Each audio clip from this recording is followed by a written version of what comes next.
Good morning, my brothers and sisters. Welcome to episode 51 of Be With Me. We're in the book of Romans. We're in chapter 10. And we're in a section where this very curious phrase is used, and that is, this is 10:15. And how are they to preach unless they are sent? As it is written, how beautiful are the feet of those who preach good news. Now, probably some of this is cultural, but I want to go with that thought today as I want to think about who has beautiful feet in your life, who's had beautiful feet in your life, how can I have beautiful feet? And I like the expression. So it's feet. It's a person that's bringing. It's a person that's doing. It's a person that's active and giving and sacrificing. It's motion in the right direction, and it's someone that's putting themselves out there to the pointy end of spiritual conviction. So listen in with me. I'm going to start in Romans chapter 10, verse 9, because it's such a great verse. If you confess with your mouth that Jesus is Lord and believe in your heart that God raised him from the dead, you will be saved. For with the heart one believes and is justified, and with the mouth one confesses and is saved. For Scripture says, everyone who believes in him will not be put to shame. For there's no distinction between Jew and Greek. There's going to be a big comparison between Jews and Greeks in the rest of this paragraph. For the same Lord is Lord of all, bestowing his riches on all who call on him. For everyone who calls on the name of the Lord will be saved.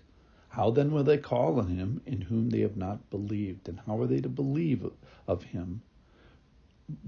whom they have never heard? And how are they to hear without someone preaching? And how are they to preach unless they are sent? As it is written, how beautiful are the feet of those who preach good news. But they have not all obeyed the gospel. For Isaiah says, Lord, who has believed what he has heard from us? So faith comes from hearing, and hearing through the word of Christ. But I ask, have they not heard? Indeed they have, for their voice has gone out to all the earth, and their words to the end of the world. But I ask, did Israel not understand? First Moses says, I will make you jealous of those who are not a nation. With a foolish nation I will make you angry. Then Isaiah says, Isaiah is so bold as to say, I have been found by those who did not seek me. I have shown myself to those who did not ask for me. But of Israel, he says, all day long I have held up my hands to a disobedient and contrary people. So on one hand, we start with an idea that believing is easy. To become a Christian, it's easy. You can do it wherever you are right this very second, because it doesn't require anything but faith and belief. And it's with the heart one believes. That is your emotions and will and trust. That's what they mean by the heart. It's putting your whole self in. The other thing I was thinking about today is there's room for everyone. The storehouse of grace that God has, it's big enough for all. Imagine if God said, hey, we have to have a limit or a governor, a throttle on redemption. Like Jesus saved sinners, but he's only powerful enough for, let's say, 37 believers a day. No, it says it's everyone who believes. Jesus is ready to receive the world, all the earth. And if you're a part of the Jews and Gentiles, there's this little comparison here today. And at least today, the Gentiles come off a little bit better. It's all the earth. They're not a nation. They're described as being foolish. They didn't even seek, but somehow they find it. They find the riches of the Lord. Well, how is that? Well, he has something to say about it. I have been found by those who did not see me. I've shown myself. So don't get too proud. He's probably, if you find the Lord, he's been showing himself to you. I guess that makes sense. The beauty here is he's taking the Jews and the Gentiles and say, okay, we're breaking down the walls of distinction. I have riches on all who call on me, whether Jew or Gentile. All who call on the name of the Lord will be saved. So he's reliable, he's trustworthy, and he's kind of like non-discriminatory whether you're Jew or Gentile. It's the belief that we're after. And think about all these weak links that there are. If there's no belief, there's no calling, there's no trusting, no hearing. So there's like this chain of dependency here. Everyone who calls in the name of the Lord will be saved. And then how will they call on him who haven't believed? And how are they to believe who have never heard? And how will they hear without someone preaching? And how will they preach if they're not sent?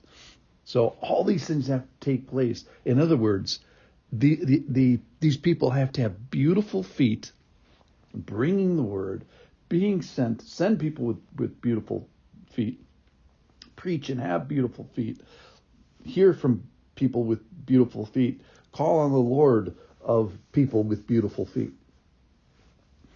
So who are the beautiful feet people? Well, they're the people that are serving. They're the people in your parking lot of your church that are out there in the rain. They're the people who are making decisions at their desk about how much money to give. They're the people that are bearing with the unlovely people of your church. So a couple of bottom line things. Number one, don't be a resistor to those with beautiful feet. Believe and obey and have faith of the God who is shown by people with beautiful feet. Put yourself in the position to hear people with beautiful feet. Don't stop hearing. Push on to belief as you hear from people with beautiful feet.